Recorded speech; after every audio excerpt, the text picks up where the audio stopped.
اور جسے شعور اور سمجھنے کا سلیقہ اللہ تعالیٰ نے جسے دیا ہے وہ انسان ہے جو سب سے زیادہ اشرف، سب سے زیادہ معزز، سب سے زیادہ پاکیزہ اور اللہ کے الوہیت، ربوبیت اور اللہ کے وحدانیت کو سمجھنے والا اور آخری نبی حضور اکرم صلی اللہ علیہ وسلم کی نبوت اور آپ کے لائی ہوئی شریعت اور آپ کے طریقت اور آپ کے چلنے کے پیچھے کامیابی کو سمجھنے والا وہ انسان ہے۔ اور یہ وہ انسان ہے جس کے بارے میں خود اللہ تعالیٰ نے فرمایا ہے کہ ہم نے انسانوں کو اس دنیا میں بھیجا ہے، ہم نے اسے عقل دی ہے، ہم نے اسے ہاتھ پیر دیا ہے، ہم نے اسے چلنے کا سلیقہ دیا، ہم نے اسے کھلانا سکھایا، پلانا سکھایا، بولنا سکھایا، ساری چیزیں ہم نے انسانوں کو دیا۔ وہ اس لیے ہم نے دیا ہے تاکہ وہ انسان اس دنیا میں جا کر کے اور اس دنیا میں پیدا ہونے کے بعد اور اس دنیا میں اس کے وجود ہونے کے بعد اور اپنے ماں کے رحم سے نکلنے کے بعد اور اپنی جوانی اور بڑھاپا اور جو عمر اللہ نے اسے اس دنیا میں دیا ہے وہ عمر اور وہ وقت کس طریقے سے سارا کا سارا جو اللہ کا حکم ہے اور حضور اکرم صلی اللہ علیہ وسلم کی منشا ہے اس طریقے پر اس کا وقت لگ جائے اور صحیح طریقے پر اس کا وقت خرچ ہو جائے۔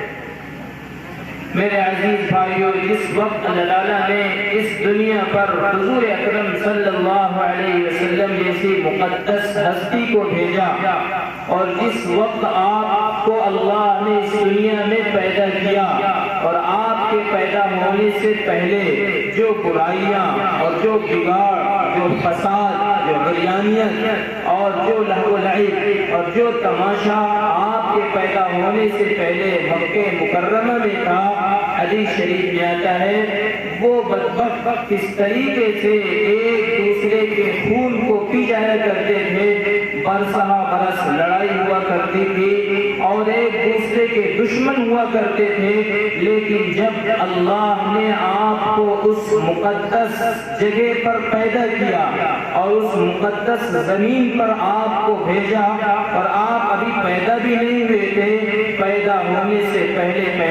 اللہ نے سارے مکہ کو، مدینہ کو اور اس کے قرب و جوار میں رہنے والی ساری چیزوں کو خوشگوار بنا دیا۔ آپ کے پیدا ہونے سے پہلے جس جگہ آپ کی ماں جو آپ کو اپنے بطن میں لے کر کے چلتی تھی، حدیث شریف میں آتا ہے کہ جس جگہ بیٹھتی تھی، جس جگہ سے چلتی تھی، وہ ساری جگہیں جو ہے معطر ہو جایا کرتی تھی، اس سے ایک خوشبو پھیلتی تھی۔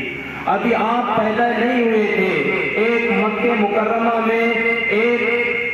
جوان رہا کرتا تھا، راہب، وہ لوگوں کو بتایا کرتا تھا کہ اس زمین پر وہ شخصیت پیدا ہوگی اور اس زمین پر وہ شخص آئے گا کہ اس کے پیدا ہونے سے پہلے اللہ تعالیٰ ساری چیزوں کو بدل دیں گے۔ وہ بت جو کعبۃ اللہ میں رکھے ہوئے تھے، آپ کے پیدائش ہونے کے وقت اللہ تعالیٰ نے ان بتوں کو بھی گرا دیا۔ ایسے ہی حدیث میں آتا ہے کہ وہ درخت کے پھل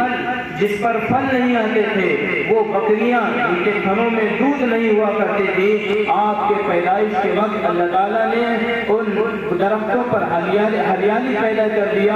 ان بکریوں کے تھنوں میں دودھ کو پیدا کر دیا۔ لیکن جب آپ اس دنیا میں پیدا ہوئے تو بتاؤ کہ وہ کیسی ہستی ہے اور وہ کیسی شخصیت ہے اور کیا وہ ذات ہے۔ اللہ تعالیٰ نے اس کے پیدا ہونے کے وقت جب وہ اس دنیا میں پیدا ہوا تو سارے مکہ میں روشن چراغ کی طرح اللہ تعالیٰ نے منور کر دیا۔ حدیث میں آتا ہے کہ جب آپ پیدا ہوئے پیدا ہونے کے وقت جب آپ اس دنیا میں تشریف لائے، اللہ تعالیٰ نے حضور اکرم صلی اللہ علیہ وسلم کی وجہ سے وہ جگہ جو کئی سو برس تک وہ آگ جل رہی تھی، اللہ تعالیٰ نے آپ کی پیدائش کی وجہ سے اس آگ کو بھی بجھا دیا۔ اور جب آپ پیدا ہوئے تو پورے مکہ مکرمہ میں ایک خوشی دوڑ پڑی، اور وہ راہب کہنے لگا کہ اللہ نے اس دنیا میں اس ہستی کو بھیج دیا کہ جس کی چاہت اور جس کو بتانا میرا مقصود تھا کئی سو سالوں سے پہلے، جس کے بارے میں اللہ نے بتا دیا تھا، کتاب میں وہ بات لکھی ہوئی تھی کہ جب وہ ہستی اس دنیا میں آئے گی، سارے جو ہے یہ جو ابھی تک یہ خرافات، یہ عیاشی اور یہ مکاری اور یہ ساری چیزیں تھیں، وہ دھیرے دھیرے ختم ہو جائیں گی۔ میرے عزیز بھائیو، جب حضور اکرم صلی اللہ علیہ وسلم اس دنیا میں تشریف لائے اور آپ نے لوگوں کے اوپر محنت کی اور لوگوں کو بتایا کہ دیکھو جن کے سامنے تم اپنے ماتھے کو ٹیکتے ہو، جن سے تم مانگتے ہو، یہ کچھ نہیں ہے بلکہ وہ ذات دینے والی، وہ صرف اور صرف تنے تنہا اللہ ہے۔ وہ کیسی ذات ہے؟ قل هو اللہ احد، وہ اکیلا ہے، وہ تنے تنہا ہے، وہ ہمیشہ سے اکیلے تھا اور وہ ہمیشہ اکیلا رہے گا۔ اللہ الصمد، وہ بے نیاز ہے، وہ کسی کا شریک نہیں، وہ کسی کا محتاج نہیں۔ واللہ الغنی، وہ غنی ہے، وہ فقیر نہیں ہے، وہ کسی کا محتاج نہیں ہے۔ لم یلد ولم یکن لہ کفوا احد، وہ کسی کا شریک نہیں۔ ولم تکن لہ صاحبہ، وہ بیوی سے پاک ہے، وہ اولاد سے پاک ہے، وہ کبھی تھکتا نہیں، وہ سب سے زیادہ علم رکھنے والا ہے، وہ سارے خزانوں کا مالک ہے۔ وَلِلَّهِ خَزَائِنُ السَّمَاوَاتِ وَالْأَرْضِ، اس نے زمین کو پیدا کیا، اس نے آسمان کو بنایا اور ان کے درمیان رہنے والی ساری چیزوں کو بنایا۔ اس نے انسانوں کو پیدا کیا اور انسانوں میں سے مرد کو بھی بنایا، عورتوں کو بھی بنایا، بچوں کو بھی بنایا، بوڑھوں کو بھی بنایا۔ ہر ایک کو اللہ نے پیدا کیا، ہر ایک کو اللہ نے اس دنیا میں بھیجا اور اسے عقل دی اور سمجھ دی اور اسے اپنی وحدانیت کے بارے میں قرآن کریم جیسی مقدس کتاب کو بھیجا، حضور اکرم صلی اللہ علیہ وسلم جیسی مقدس ہستی کو بھیجا، تاکہ اللہ کے جو فرائض ہیں، اللہ کے جو احکامات ہیں اور اسلام کی بنیاد ہے، ان بنیادوں پر چلنے والا انسان ہو جائے، اور جو اللہ کے احکامات ہیں اور قرآن کے جو فرائض ہیں، ان چیزوں پر چلنے والا یہ انسان قیامت تک آنے والا ان ساری چیزوں پر ہو جائے۔ اس کے لیے اللہ نے قرآن کریم جیسی مقدس کتاب کو اس دنیا میں حضور اکرم صلی اللہ علیہ وسلم کے ذریعے سے اس دنیا میں بھیجا۔ اور حدیث شریف میں فرمایا کہ دیکھو اسلام کی بنیاد اللہ نے 5 چیزوں پر رکھی ہے۔ اس طریقے سے ایک عمارت اور ایک مکان کو بنایا جائے اور اس مکان کے بنانے پر جتنا مضبوط جو ہے بنیاد ہوگا، اسی طریقے سے وہ عمارت کھڑی ہوتی ہوئی چلی جائے گی۔ ایسے ہی اللہ نے اسلام کے بنیاد کو 5 چیزوں پر رکھا ہے۔ سب سے پہلی چیز کہ بنی الاسلام علی 5 شہادت ان لا الہ الا اللہ وانک محمد رسول اللہ، اس بات کی گواہی دینا کہ اللہ کے سوا کوئی معبود نہیں اور حضور اکرم صلی اللہ علیہ وسلم اللہ کے آخری نبی ہیں، اللہ نے آپ کو آخری نبی بنا کر کے بھیجا ہے، اس بات کی شہادت دینا۔ اور نمبر 2 وَإِقَامِ الصَّلَاةِ، نماز کو قائم کرنا، نماز کو قائم کرنا۔ جس کے اندر نماز نہیں گویا کہ وہ دین سے بہت دور ہے، جس کے اندر نماز ہے وہ دین کے قریب ہے، اسلام کے قریب ہے۔ حضور اکرم صلی اللہ علیہ وسلم کی آنکھوں کی ٹھنڈک ہے نماز۔ آپ نے بتایا جس کی زندگیوں میں نماز ہے وہ جنت سے قریب، جہنم سے دور۔ جس کی زندگی میں نماز نہیں وہ جہنم کے قریب اور جنت سے کوسوں دور۔ اس لیے اسلام کی بنیاد نمبر 1 اسلام، نمبر 2 نماز، اور نمبر 3 وإقام الصلاة وإيتاء الزکاة، زکوٰۃ ادا کرنا، اور نمبر 4 ہے وصوم رمضان، رمضان کے روزے رکھنا، اور 5ویں چیز ہے والحج۔ یہ 5 فریضوں میں سے ایک فریضہ جو ہے حج ہے۔ اللہ نے اسلام ایمان دیا، یہ ہر رہنا انسان کے اندر ضروری ہے، وہ اگر اس کے اندر ایمان نہیں ہے تو یہ ساری چیزیں بیکار ہے۔ وہ نماز پڑھ رہا ہے، روزہ رکھ رہا ہے، حج بھی کر رہا ہے، لیکن ایمان ہی نہیں ہے، اسلام ہی نہیں ہے اس کے اندر، اللہ کے احکامات ہی نہیں ہیں، وہ قرآن کو نہیں مانتا ہے، حضور اکرم صلی اللہ علیہ وسلم کو آخری نبی نہیں مانتا ہے، یہ ساری چیزیں بیکار ہے۔ اس لیے سب سے پہلی چیز ایمان کا تو ہونا، چاہے وہ مکے میں ہو، مدینے میں ہو، ہندوستان میں ہو، اس سے علاوہ کہیں اور ہو، دنیا کے مختلف گوشوں میں ہو، کسی بھی زمین پر ہو، ایمان کا ہونا تو ہر وقت اس کے لیے شرط، اس کے بغیر کوئی چیز ہے ہی نہیں۔ تو دیکھو اللہ نے ایمان کو بتایا تو ہر جگہ جو ہے ہونی چاہیے، نماز کو بھی اللہ نے جو ہے فرض کیا۔ اب نماز جو ہے ایک جگہ متعین ہے، آپ گھر پہ بھی ہو، گھر پہ پڑھ سکتے ہیں، مسجد میں بھی پڑھنا ہے وہاں بھی پڑھیے، حضر میں ہے تب بھی پڑھنا ہے، سفر میں بھی ہے تب بھی پڑھنا ہے۔ اسی طریقے سے اللہ نے روزے کو بھی فرض کیا، 12 مہینے میں ایک مہینہ روزہ فرض ہے۔ آپ مقیم ہیں آپ کے لیے فرض ہے، مسافر ہیں تو اس میں کچھ رخصت ہے۔ اور زکوٰۃ کو بھی اللہ نے فرض کیا، اور زکوٰۃ بھی اسی کے لیے فرض کیا ہے کہ جس کے اوپر اللہ نے 52.5 تولہ چاندی یا 7.5 تولہ سونا ہو، یا ضروریات سے زائد اس کے پاس کچھ مال وغیرہ ہو، تو اس کے لیے بھی اللہ نے زکوٰۃ کو فرض کیا۔ وہ بھی سال میں ایک مرتبہ، سال گزر جائے اس کے بعد اس کے اوپر زکوٰۃ فرض ہے۔ میرے عزیز بھائیو، اس میں سے جو 5ویں چیز ہے حج، اس کے بارے میں ہمیں خصوصاً بتانا ہے کہ دیکھو حج کے لیے پوری دنیا میں آپ چلے جاؤ، ہندوستان ہو یا اس کے علاوہ کوئی اور ملک ہو، ہر جگہ حج نہیں کر سکتے۔ اللہ نے اس کے لیے ایک خاص جگہ رکھی ہے۔ اس کے علاوہ آپ دنیا میں کہیں بھی بنا لو کہ ہم یہاں حج کریں گے، بار بار آپ جاتے رہیے، اس سے حج نہیں ہوگا۔ اللہ نے ایک مخصوص جگہ رکھی ہے، کعبۃ اللہ، جس کی بنیاد حدیث شریف میں آتا ہے، جس کی بنیاد رکھنے والا سب سے پہلے تو اللہ ہے، جس نے اس کی بنیاد رکھی، اور دوسرے بھی حدیث میں آتا ہے جس کی بنیاد رکھنے والے فرشتے ہیں جو معصوم ہیں، فرشتے ہیں جو گناہوں سے پاک اور صاف ہیں، اس کی بنیاد رکھنے والے۔ تو اللہ نے مکہ مکرمہ میں کعبۃ اللہ کو بنایا، اور اس کی بنیاد رکھنے والے اسماعیل علیہ السلام، ابراہیم علیہ السلام، جن کے قربانیوں کی وجہ سے اللہ نے حج کو فرض کیا۔ قیامت تک آنے والے سارے انسانوں کے لیے جن کے لیے کچھ شرائط ہیں، اللہ نے ان کے لیے فرض کیا کہ ان کی قربانیوں پر کہ حضرت ابراہیم، حضرت اسماعیل علیہ السلام اور ان کی ماں، ان کی قربانیوں کی وجہ سے اللہ تعالیٰ نے ان کے چلنے پھرنے کو اور ان کی محنت کو اور ان کی قربانیوں کو اللہ کو اتنا محبوب آیا اور اتنا پیار آیا کہ اس جگہ کو، اس چلنے کے انداز کو اور صفا مروہ کے دوڑنے کو اور وہاں کے چکر لگانے کو اللہ کو اتنا محبوب ہوا کہ قیامت تک آنے والے حاجیوں کے لیے بھی اس جگہ کو اللہ نے بتایا کہ اگر یہاں صفا مروہ کا جو ہے طواف نہیں کریں گے اور سعی نہیں کریں گے، جب تک ان کا حج بھی پورا نہیں ہوگا۔ یہ ابراہیم اور اسماعیل علیہ السلام کے قربانیوں کا نتیجہ ہے۔ میرے عزیز بھائیو، حدیث شریف میں آتا ہے وہ مسلمان جس کو اللہ نے روپیہ پیسہ بھی دیا ہو، ضروریات سے چیزیں ہوں، اس کے لیے شرائط ہیں،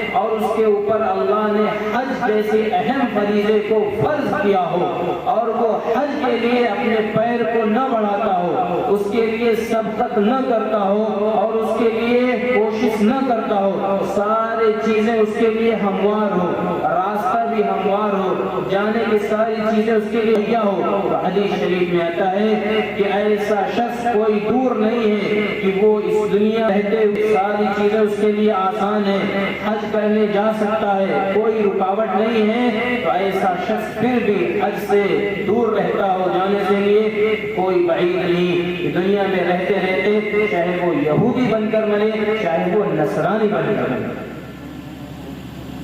اس لیے حدیث میں آتا ہے کہ وہ شخص کہ جو حج کے لیے اپنے قدم کو گھر سے اٹھاتا ہے اور احرام باندھتا ہے، جس طریقے سے حدیث میں آتا ہے ایک وہ شخص جس نے نیت کیا ہو، ارادہ کیا ہو کہ وہ اللہ کے کلام کو اپنے سینے میں بسائے گا، اللہ کے قرآن کو لفظ بلفظ اپنے سینے میں اتارے گا، اور اس کی کوشش، اس کی محنت جاری ہے، اور اللہ کے اس کلام کو سیکھتے سیکھتے اپنے سینے میں اتارتے اتارے اور اسی حالت میں وہ اس دنیا سے چلا گیا، تو حدیث میں آتا ہے کہ قیامت کے دن یہ سارے انبیاء بھی، سارے فرشتے بھی اور سارے کے سارے اس دنیا سے جانے والے بھی میدان محشر میں کھڑے ہوں گے۔ اللہ تعالیٰ اس ننھے بچے کو جس نے اپنے سینے میں قرآن اتارنے کے لیے کوشش کی، ابھی وہ مدرسے کی طرف اور دین سیکھنے کی طرف اور اللہ کا کلام پڑھنے کے لیے ابھی چلا ہے، لیکن اس دنیا سے جا چلا، تو قیامت کے دن جب سارے انسان کھڑے ہوں گے، اللہ تعالیٰ اسی حالت میں، حفاظ کی حالت میں اس بچے کو اللہ تعالیٰ اٹھائیں گے۔ ایسے ہی حدیث میں آتا ہے وہ حاجی حج کرنے کے لیے اپنے قدم کو اٹھایا ہو، اللہ تعالیٰ کی ذات کی طرف سے نہ معلوم بہت سارے اس طریقے سے واقع آئے، اور وہ اس دنیا سے جو ہے جانے سے پہلے ہی چلا گیا، اللہ تعالیٰ قیامت کے دن میدان محشر کے دن اسے احرام کی حالت میں اس دنیا سے اٹھائیں گے۔ حدیث شریف میں آتا ہے کہ وہ شخص جو اس دنیا سے اپنے قدم کو اٹھاتا ہے اللہ کے پاک گھر کی طرف، کعبۃ اللہ کی طرف، جس کی بنیاد خود اللہ نے رکھی، فرشتوں نے رکھی، اس گھر کی طرف جاتا ہے، آپ سوچو کہ وہ مقدس زمین کعبۃ اللہ جس کے در و دیوار کو حضور اکرم صلی اللہ علیہ وسلم چوما کرتے تھے، کہ جس پر آپ رویا کرتے تھے، جس کے در و دیوار کو پکڑ کر کے آپ اس کے سامنے نماز پڑھا کرتے تھے، وہ کعبۃ اللہ جس کے سامنے آپ کھڑے ہو کر کے قرآن کو پڑھتے تھے، تو وہ شخص جو اسلام کو مٹانے کے لیے اور حضور اکرم صلی اللہ علیہ وسلم کو قتل کرنے کے لیے ہمیشہ رہا کرتے تھے، وہ جب آپ قرآن پڑھتے تھے کعبۃ اللہ میں، کعبۃ اللہ کے پیچھے کھڑے ہو کر کے لوگ سنتے تھے یہ کیسی شخصیت ہے اور یہ کیسی جگہ ہے جس کے سامنے شخص اللہ کے سامنے قرآن پڑھ رہا ہے، اور اسے سن کے وہ لوگ اسلام کو قبول کر لیا کرتے تھے۔ بڑا خوش نصیب ہے، بڑا خوش نصیب ہے وہ شخص جس کو اللہ نے پاک گھر کے لیے بلایا ہو اور وہاں جو ہے دیدار کے لیے وہ شخص قدم بڑھاتا ہو۔ حدیث شریف میں آتا ہے کہ جب وہ حاجی حج کے لیے جاتا ہے، احرام کو پہنتا ہے، جس طریقے سے ایک عاشق اپنے معشوق کے لیے سب کچھ قربان کر دیتا ہے، پیچھے کی ساری چیزوں کو بھول جاتا ہے، ایسے ہی حاجی کی مثال ہے، صرف بدن پر 2 کپڑے، سارے کپڑوں کو اتار دیا کہ اللہ کا حکم ہے کہ 2 کپڑے پہن کر کے نہ بدن پر خوشبو، کپڑے پر خوشبو نہ مانگ، اور جو ہے اس طریقے سے بہت ساری ممانعات ہیں کہ اس کو نہیں کر سکتا۔ اللہ کا حکم ہے کہ صرف 2 کپڑے پہن کر کے تمہیں اس عاشق کی طرح اللہ کے گھر کی طرف جانا ہے، مجنوں کی طرح کہ ہم اس پروردگار کے گھر کی طرف چل رہے ہیں، بالکل اپنے خوشبری کے ساتھ روتا ہوا، چلاتا ہوا، گڑ گڑاتا ہوا۔ دیکھو اللہ رب العزت کا فرمان ہے ادعوا ربکم تضرعا وخفیا، مسجد کی طرف آؤ، کسی اور جگہ کی طرف آؤ، اللہ کا ذکر کرو آہستہ آہستہ، لیکن جب اللہ کے دربار میں کعبۃ اللہ میں حاضری ہوگی تو ایک عاشق معشوق کی طرف دوڑ کر کے جاتا ہے، ساری چیزوں کو بھول جاتا ہے۔ ایسے ہی اللہ نے فرمایا اس 2 کپڑے کو پہن کر کے وہ حاجی آہستہ نہیں بلکہ یہ تو اللہ کے گھر پر جا رہا ہے، مہمان بن کر کے جا رہا ہے، اللہ کے سامنے زور زور سے پکار کر کے جائے گا لبیک اللہم لبیک لبیک لا شریک لک لبیک ان الحمد والنعمت لک والملک لا شریک لک، کہ اے اللہ میں تیرے دربار کے لیے آیا ہوں، اللہ تو نے مجھے قبول کیا ہے، میری کوئی حیثیت نہیں تھی، میں تو گنہگار تھا، میں تو اس دنیا میں ہمیشہ گناہ کرتا رہا، اے اللہ آپ نے مجھے قبول کیا ہے، میری کیا وقات تھی، نہ پیسے سے کچھ ہوتا ہے نہ مالداری سے کچھ ہوتا ہے، اللہ آپ نے مجھے قبول کیا ہے اپنے دربار کے لیے، میں بڑا خوش قسمت ہوں، اے اللہ میری اس حاضری کو قبول فرما۔ حدیث میں آتا ہے کہ اس دنیا میں تو ایسے نیک وقت گزرے ہیں کہ وہ سے پہلے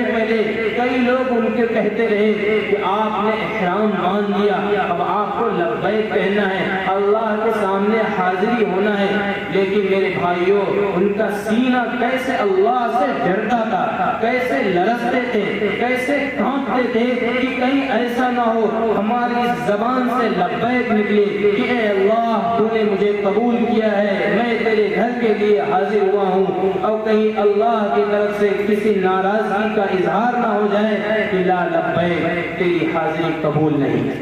حدیث میں آتا ہے کہ ایسے لوگ بھی اس دنیا سے گئے ہیں کہ اس ڈر کی وجہ سے، اس دہشت کی وجہ سے اور اس اللہ سے ڈر اور خوف کی وجہ سے صرف ان کی زبان سے نکلا لبیک اللہم لبیک، صرف اسی زبان سے نکلنے کی وجہ سے اس دنیا سے چلے گئے. اللہ سے یہ خوف لے کر کے کہیں ایسا نہ ہو کہ دوسری طرف سے آواز آ جائے لا لبیک. اس لیے حاجی کو جب حج کرنے کے لیے جائے تو احرام باندھنے کے وقت اس سے پہلے جب اس کی نیت ہو اللہ کے سامنے خوب روئے، اللہ کے سامنے خوب گر گرائے کہ اے اللہ میں اس لائق نہیں تھا، اے اللہ تو نے مجھے قبول کیا ہے، میری پوری زندگی ایسے ہی گناہوں میں گزری، اللہ تو نے مجھے اپنے پاک گھر کے لیے قبول ہے. دنیا میں کتنے لوگ ایسے پھر رہے ہیں جن کے پاس مال ہے، جن کے پاس سلطنت ہے، جن کے پاس لوگ ان کی چوکھٹ پر بیٹھتے ہیں، راتوں رات گزار دیتے ہیں کہ یہاں رات گزارنے سے صبح کے وقت ہمیں چند ٹوکریاں مل جائیں گی، چند ٹکڑے مل جائیں گے جس سے ہم نے اپنا گزارا کر لیں گے. لیکن ان کو یہ جگہ معطر، یہ جگہ ان کو خوش نصیبی نہیں ملی، اس جگہ نہیں پہنچ سکے. اللہ میری خوش نصیبی ہے، آپ نے مجھے قبول کیا ہے، اس لیے میری حاضری ہونے سے پہلے جب میری حاضری ہو اللہ اسے قبول فرما. جب احرام باندھ کر کے کعبۃ اللہ پر جائے گا، اور حدیث میں آتا ہے کہ وہ کیسا آدمی ہے کہ جب اس کی نظر کعبۃ اللہ جیسی مقدس سرزمین پر اور اس جگہ پر جب اس کی نظر پڑے گی، وہ آنکھوں میں کتنی روشنی ہے اس کے کہ بتاؤ جس طرف ہم اور آپ قبلے کی طرف رخ کر کے نماز پڑھتے ہیں، یہاں بیٹھ کر کے کھڑے ہو کر کے، اور پر اللہ رب العزت جسے پہنچا دے وہ قبلہ، وہ کعبۃ اللہ جس کی طرف رخ کر کے نماز پڑھتے ہیں، جس کی طرف پیٹ کر کے بیٹھنا یا پیٹ کر کے استنجا کرنا، پیٹ کر کے جو ہے نماز پڑھنا منع ہے، اس کی طرف اللہ نے ہمیں قبول کیا ہے. حدیث میں آتا ہے کہ ایک عورت ایک مرتبہ جو ہے کعبۃ اللہ کا طواف کر رہی تھی اور اس کے سامنے ایک بزرگ گزرے کہ جو اللہ کے شہید تھے، اور ایک نوجوان لڑکی تھی جو کعبۃ اللہ کا طواف کر رہی تھی. اس کی نظر اس ایک نیک آدمی پر پڑی، بزرگ تھے، بڑھاپے کی عمر تھی. وہ لڑکی ان سے کہنے لگی کہ یہ بتاؤ تم کس کا طواف کر رہے ہو؟ بڑی چیخیں مار کے کہنے لگی، اور اس کہتے ہوئے آنکھوں آنسو تھے اور روتے ہوئے کہنے لگی کہ اے میاں جان تم کے جو ہے طواف کر رہے ہو. ان کے زبان سے نکلا کہ میں تو کعبۃ اللہ کا طواف کر رہا ہوں. وہ اس لڑکی کے بارے میں آتا ہے کہ وہ زور سے چیخی اور زور سے چلانے لگی اور یہ کہتے کہتے کہ بتاؤ تم کیسے شخص ہو کہ اس گھر و دیوار کا، اس پتھر کی جو ہے جو طواف کر رہے ہو، یہ کہہ کر کے اس دنیا سے رخصت ہو گئی. لیکن اس سے کہنا اور اس سے سبق ہمیں کیا لینا ہے کہ دیکھو اللہ نے جس کو قبول کیا ہو اس جگہ کے لیے، وہ حاجی جو اس سے پہلے جا چکے ہیں یا وہ لوگ جو کعبۃ اللہ میں جا چکے ہیں، آپ سوچو کہ جب کعبۃ اللہ میں پیر رکھ کر کے جب اس کی پہلی نظر کعبۃ اللہ پر پڑتی ہے تو حدیث میں آتا ہے کعبۃ اللہ پر نظر پڑتے ہی اللہ تعالیٰ اس کے پچھلے سارے گناہوں کو معاف کر دیتے ہیں، اور پہلی نظر پڑتے ہی جو اللہ کے سامنے ہاتھ اٹھا کر کے دعائیں مانگتا ہے اللہ تعالیٰ اس کی دعاؤں کو بھی قبول کر لیتے ہیں. کوئی بھی دعا مانگے حاجات کے لیے، ضروریات کے لیے، اللہ تعالیٰ اس کے دعاؤں کو بھی قبول کرتے ہیں. اور حدیث شریف میں آتا ہے کہ جو ہے مینا میں بھی جائے گا، طواف بھی کرے گا، صفا مروہ کا چکر بھی لگائے گا، اور یہ مختلف فرائض ہیں اس کے ساری چیزوں کو تکمیل کرے گا. اور جب کہ مکرمہ میں ٹھہر کر کے حدیث میں آتا ہے حضور اکرم صلی اللہ علیہ وسلم نے جب حج کا ارادہ کیا تو آپ کے ساتھ 12,000 جسے حجۃ الوداع کہا جاتا ہے، آپ کے ساتھ تقریباً 12,000 جو ہے صحابہ کا مجمع تھا۔ آپ حج کے لیے روانہ ہوئے، راستے میں کئی جگہ آپ نے قیام کیا اور ایک جگہ کا نام آتا ہے ابوا، جہاں پر آپ کی ماں آرام فرما رہی ہے۔ آپ نے اس جگہ قیام کیا، صحابہ کو بھی ایک جگہ روکا اور آپ کی ماں کی جو ہے قبر کئی جو ہے 2-3 میل پہاڑی پر ہے۔ آپ نے صحابہ کو ایک جگہ ٹھہرا دیا، آپ اس پہاڑی پر چڑھتے ہوئے گئے، پوری رات جو ہے اپنے ماں کے قبر کے سرہانے پر آپ نے قیام فرمایا، وہیں پر روتے رہے، گڑگڑاتے رہے، روتے رہے۔ پھر جب صبح کا وقت ہوا، صحابہ کے ساتھ آپ نے سفر کیا۔ سفر کرنے کے بعد آپ جو کعبۃ اللہ میں پہنچے اور جو فرائض تھا اس کو پورا کیا۔ تو ہمیں یہ بتانا ہے کہ جب حاجی حج کے لیے جاتا ہے، کعبۃ اللہ کا دیدار کرتا ہے، اللہ تعالیٰ اس کے گناہوں کو معاف کرتے ہیں۔ حجر اسود کے بارے میں آتا ہے کہ وہ پتھر جس کو اللہ نے آسمان سے اتارا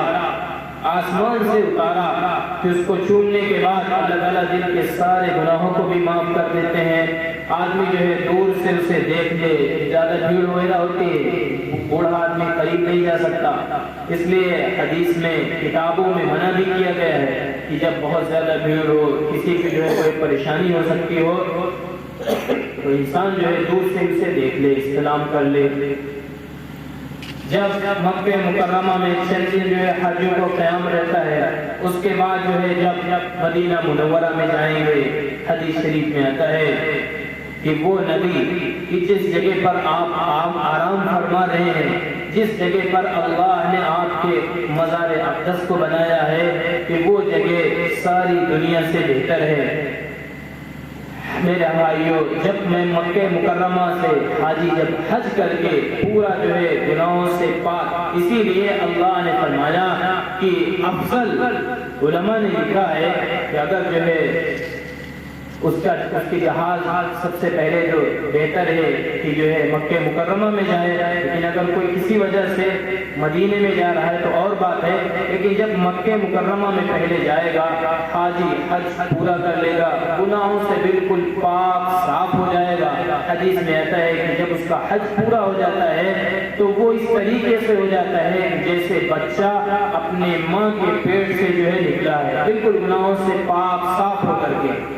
اسی لیے علماء نے لکھا ہے پہلے حج کی تکمیل کر لے تاکہ گناہوں سے بالکل دھل جائے، پاک صاف ہو جائے، پھر اس کے بعد اس مزار اقدس پر اس شخصیت کے لیے جس کے صدقے میں اللہ نے چاند سورج کو بنایا، زمین آسمان کو بنایا، ساری چیزوں کو بنایا، اب اس کے دیدار کے لیے، اب اس کے جو ہے مزار اقدس پر حاضری کے لیے یہ شخص مکہ مکرمہ سے روانہ ہوگا۔ حدیث میں آتا ہے کہ انسان اب اللہ نے یہاں پر جو چیز ممانعت کی، یہ خوشبو بھی نہیں لگائے گا، صرف احرام پہن کر کے جائے گا، اب یہ ساری چیزیں ختم ہو جائیں گی۔ اب انسان جو ہے جسم پر، کپڑوں پر خوشبو لگا کر کے، پاک صاف ہو کر کے ساری چیزوں کو اور اپنی داڑھیوں کو سوار کر کے، ساری چیزوں کو سوار کر کے اب کس جگہ جائے گا؟ مدینہ منورہ۔ مدینہ منورہ جیسی ہستی، مدینہ منورہ جیسی مقدس سرزمین کے لیے اب مکہ مکرمہ سے روانہ ہوگا۔ اور کتنا خوش نصیب ہے وہ شخص جب مکہ مکرمہ سے مدینہ منورہ کی طرف جاتا ہے۔ جیسے آپ نے سنا ہوگا لوگ کیا کہتے ہیں، حدیث میں بھی آتا ہے کہ مدینہ منورہ کی ہوا وہ ہوا ہے کہ جس کی ہواؤں کی وجہ سے اللہ تعالیٰ پورے مدینے میں خوشبو سے معطر کر دیتے ہیں۔ اب یہ شخص مکہ مکرمہ سے اس مدینہ منورہ کی طرف جاتا ہے کہ جس مدینے میں اللہ کے رسول صلی اللہ علیہ وسلم نے آپ نے وہاں قیام کیا، مسجد نبوی میں آپ نے نماز پڑھائی، صحابہ کو لے کر کے آپ دین کی محنت کرتے تھے۔ وہ جنت البقیع، اس کے بارے میں آتا ہے جنت کا ایک ٹکڑا ہے، اب حاجی وہاں پر نماز پڑھے گا جنت البقیع کی جگہ پر۔ اور حدیث شریف میں آتا ہے کہ مسجد نبوی وہ مقدس جگہ ہے کہ جہاں پر صحابہ رضی اللہ عنہم اجمعین کی جماعت ہمیشہ رہا کرتی تھی۔ اور ایسے ہی کتابوں میں لکھا ہے کہ ایک بزرگ مولانا قاسم نانوتوی رحمۃ اللہ علیہ کے بارے میں آتا ہے کہ جب وہ حج کرنے کے لیے جاتے تھے تو کیسے دیوانے تھے ہمارے بزرگان دین، اور کیسے حضور اکرم صلی اللہ علیہ وسلم سے محبت رکھنے والے تھے، اور آپ کے در پر کیسے چلنے والے تھے، کیسے ان کو محبت تھی۔ حدیث میں کتابوں میں آتا ہے کہ جب وہ مدینہ منورہ بھی پہنچے نہیں، بلکہ وہاں کے پہنچنے سے پہلے ہی یہ جو ہے محبت کی علامت ہے، محبت کی علامت ہے کہ جب آدمی عشق سے بالکل بھر جاتا ہے تو اپنے پیچھے کی ساری چیزوں کو بھول جاتا ہے۔ ایسے ہی ایک عاشق اور ایک مجنون جب اپنے حضور اور اپنے عاشقان رسول حضور اکرم صلی اللہ علیہ وسلم کے دیدار کے لیے اور آپ کے مزار اقدس پر حاضری کے لیے پہنچتا ہے، مولانا قاسم نانوتوی رحمۃ اللہ علیہ کے بارے میں آتا ہے کہ اپنے جوتوں کو مدینہ منورہ کے زمین کے آنے سے پہلے اپنے جوتوں کو چپلوں کو اتار دیا کرتے تھے۔ جب لوگ ان سے پوچھتے تھے حضرت لوگ تو پہنے ہوئے ہیں، آپ نے اپنے جوتوں کو کیوں اتار دیا ہے؟ میرے عزیز بھائیوں، ان کی آنکھوں میں جو ہے آنسیا کرتے تھے اور کرتے تھے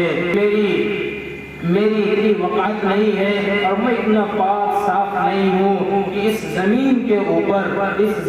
اوپر میرے آقا میرے تاجدار مدینہ شہنشاہ فتح حضور اکرم صلی اللہ علیہ وسلم کا کہ مقدس پیر آپ کے اس زمین کے اوپر پڑے ہو، آپ نے اس زمین پر آپ نے چلا ہو، اور کہیں ایسا نہ ہو اور آپ کے اس قدم کے اوپر میری جوتیاں پڑ جائیں، کہیں آپ کی بے حرمتی نہ ہو جائے، اس وجہ سے میں جوتوں کو بھی اتار دیا کرتا ہوں۔ اس لیے بڑا خوش نصیب ہے وہ حاجی کہ مکہ مکرمہ سے جانے کے بعد مدینہ منورہ پہنچے، حضور اکرم صلی اللہ علیہ وسلم کی قبر طاہر پر زیارت کرے، درود و سلام پڑھے، وہاں پر دعائیں کرے، اللہ سے خوب منت اور سماجت کرے، اللہ کے سامنے خوب روئے، خوب گڑ گڑائے، اور وہاں پر جو ہے ساری چیزیں یہاں پر صحابہ بیٹھتے تھے، حضور اکرم صلی اللہ علیہ وسلم کی صحبت میں رہا کرتے تھے، وہاں پر اپنے آپ کو لگائے۔ اس لیے حدیث میں آتا ہے کہ سچا اور پکا حاجی وہ ہے کہ جب وہ حج کر لے، حج کے سارے ارکان کو ادا کر لے، اللہ کے سامنے توبہ کر لے، تو بالکل معصوم بچے کی طرح اپنے گھر کی طرف جائے، وہاں خوب روئے اللہ کے سامنے، خوب روئے کہ اے اللہ تو نے مجھے قبول کیا ہے، میں پاک صاف ہوں، یہاں سے چلنے کے بعد میری اصل زندگی شروع ہوگی۔ اب تو نے یہاں مجھے بلایا تھا، یہ ساری زمین ایسی ہی ہے کہ جہاں پر گناہیں کھل جاتی ہیں، لیکن اب یہاں سے جانے کے بعد زندگی جو ہماری شروع ہوگی، اپنے مقام پر جائیں گے، ہمارا مقام کعبۃ اللہ نہیں ہے، مسجد نبوی نہیں ہے، مکہ مکرمہ نہیں ہے، وہاں پر تو ہر طریقے سے برائیاں خرافات ہیں۔ اے اللہ ہمیں تو نے پاک اور صاف کیا ہے، ایسے ہی جب تک اس دنیا میں اپنے گھر پر بھی جائیں، وہاں ایسے ہی بالکل پاک اور صاف رہیں، نمازوں کی پابندی کریں، دنیا کے خرافات سے بچیں۔ اے اللہ جب تک ہمیں اس دنیا میں جیسے تو نے آج ہمیں حج کے لیے قبول کیا ہے، ایسے ہی ہمیں بار بار حج کے لیے قبول فرما۔ ایسے ہی حدیث شریف میں آتا ہے کہ وہ حاجی جس نے میدان ارواح میں جتنے مرتبہ کہا ہوگا لبیک لبیک حاضری کی ہوگی، اللہ تعالیٰ قیامت تک اس کی زندگی رہے گی بار بار حج کے لیے جاتا رہے گا۔ اس لیے اپنے لیے بھی دعا کریں، حاجیوں کے لیے بھی دعا کریں، جو حاجی جا رہے ہیں حج کرنے کے لیے ان کے لیے بھی دعا کریں کہ اللہ تعالیٰ ہم سارے لوگوں کو بھی کعبۃ اللہ جیسی مقدس زمین کے لیے، مسجد نبوی جیسی مقدس سرزمین کے لیے، حضور اکرم صلی اللہ علیہ وسلم کا روضہ اقدس کے لیے، اللہ تعالیٰ وہاں کی زیارت کے لیے ہم سارے لوگوں کو لیے چاہے۔ میرے عزیز بھائیوں یہ خاص خیال رکھیں کہ حج جیسی مقدس چیز اللہ کی یہاں روپیہ پیسہ نہیں ہے۔ بہت سے لوگ اس دنیا میں روپے پیسے والے ہیں، لیکن وہ صرف روپیہ پیسہ ان کے ہاتھوں میں ہی رہ جاتا ہے اور دنیا سے ایسے ہی چلے جاتے ہیں، حج قبول نہیں ہوتا ہے۔ ایسے لوگ حج کے لیے گئے ہیں، ان کے پاس کچھ نہیں تھا لیکن دل میں ایک تمنا تھی، تڑپ تھی، اللہ سے روتے تھے، مانگتے تھے، اللہ تعالیٰ نے قبول کیا، سارے راستے ہموار ہو گئے اور وہ پہنچ گئے، حج کر کے بھی آ گئے اور اللہ نے انہیں اپنے سرزمین کے لیے قبول کر لیا. اس لیے توجہ پیسوں پر نہ ہو بلکہ توجہ اور ہماری نسبت اللہ کی طرف ہو کہ اللہ جب بلائیں گے تبھی حاضر ہوگی. اس لیے اپنے آپ کو اور وہ شخص جو حج کرنے کے لیے جا رہا ہے بڑا خوش نصیب ہے. اس لیے حاجیوں کے لیے بھی بھائی ہم سب جو ہے حدیث شریف میں آتا ہے کہ ایک حاجی جب حج کرنے کے لیے جاتا ہے اور اس کی خدمت کے لیے یا وہاں تک اس کے زادے اور توشے کو تیار کرنے والا شخص یعنی وہ حاجی جو حج کے لیے جا رہا ہے اب اس کا زاد توشہ کیا ہے کہ ضروریات ہے سامان کی چیزیں ہیں. جیسے ایک شخص جو ہے دین کو سیکھنے کے لیے جب اللہ کے راستے میں نکلتا ہے حدیث میں آتا ہے اللہ کے راستے میں نکلنے والوں کے لیے جو شخص اس کے سامان کو تیار کرتا ہے تو اللہ تعالیٰ اللہ کے راستے میں نکلنے والوں کے لیے جو ثواب دیتے ہیں سامان تیار کرنے والے کو بھی اللہ تعالیٰ اسی کے بقدر ثواب دیتے ہیں. ایسے ہی جو حاجی حج کے لیے جاتا ہے اس کے پیچھے خدمت کرنے والے اس کے ساز و سامان کو تیار کرنے والے اور اس کے پیچھے رہنے والے اس کی خدمت کرنے والے اللہ تعالیٰ ان کو بھی ویسے ہی ثواب دیتے ہیں جو اللہ کے راستے میں حج کرنے کے لیے جو شخص جاتا ہے. اس لیے حاجیوں کی خدمت ان کو پلانا ان کے مہمانوں کی عزت ان کا اکرام یہ ہمارے لیے ضروری ہے. اور وہ عورتیں حدیث میں آتا ہے کہ وہ عورت جب حاجی حج کرنے کے لیے جاتا ہے روٹیاں ہیں یا ضروریات کی چیز ہے حاجی حج کے لیے جاتا ہے اس کے ضروریات کی چیزوں کو مہیا کرتی ہیں اس کے ضروریات کی چیزوں کو پورا کرتی ہیں اللہ تعالیٰ ان کو بھی ویسے ہی ثواب دیتا ہے کہ جب حاجی حج کرنے کے لیے جاتا ہے اپنے ہاتھوں کو اٹھاتا ہے اللہ کے سامنے دعا کرتا ہے اللہ تعالیٰ ایسے ہی اس عورت کو بھی حج کے لیے قبول فرمائیں گے جو ان کی خدمت کرے گا ان کے پیچھے ان کی دعاؤں کے لیے جو ہے جائے گا. اس لیے بھائی ہماری اور آپ کی یہی تمنا ہونی چاہیے آرزو ہونی چاہیے اللہ کے سامنے رونا چاہیے. اللہ تعالیٰ ہم سب کو بھی دنیا میں جتنے لوگ رہتے ہیں جن کے اندر اسلام ہے دین ہے تڑپ ہے اللہ تعالیٰ ان سب کو اپنے اس مزارے اپنے اس مقدس سرزمین کے لیے اللہ تعالیٰ ہم سب کو بھی قبول فرمائے. بس اللہ سے اللہ تعالیٰ ہم سب کو اس دنیا میں جب تک رکھے اسلام پر قائم رکھے اس دنیا سے جب جانے کا وقت ہو تو ایمان پر اللہ تعالیٰ خاتمہ نصیب فرمائے. وآخر دعوانا الحمد للہ رب العالمین.